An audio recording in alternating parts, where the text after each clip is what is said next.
Hello everyone, আসসালামু আলাইকুম। কি অবস্থা সবার, কেমন আছেন? আশা করি সবাই ভালো আছেন। আলহামদুলিল্লাহ আমিও ভালো আছি। আজকে কথা বলবো কন্টেন্ট মনিটাইজেশন নিয়ে।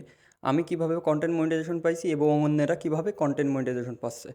তো কন্টেন্ট মনিটাইজেশন পেতে হলে 2025 সালে অবশ্যই আপনাকে কিছু টিপস অ্যাপ্লাই করতে হবে। সে যে টিপস দিব একটু অ্যাপ্লাই করে দেখবেন, আপনিও পেতে পারেন এই ফেসবুকে কন্টেন্ট মনিটাইজেশন নামক সোনার হরিণটা। সেটা প্রথমত হলো আপনাকে সপ্তাহে একদিন হলেও একটা করে টেক্সট, একটা করে পিকচার এবং একটা করে লং ভিডিও আপনি আপলোড করে যাবেন, ইনশাল্লাহ আপনিও পেয়ে যেতে পারেন কন্টেন্ট মনিটাইজেশন নামক সোনার হরিণটা। তো অবশ্যই এই টিপসগুলো আপনারা অ্যাপ্লাই করবেন। পাশাপাশি আপনাদের আরেকটা ভুল আছে, সেটা আপনারা অবশ্যই চেক করবেন। এটার কারণেও আপনি পেতে না পারেন ওই কন্টেন্ট মনিটাইজেশন। সেটা হলো যে আপনার পেজটা যে আইডির আন্ডারে আছে অবশ্যই চেক করবেন যে ওই আইডিটা ফুল ফ্রেশ আছে কিনা।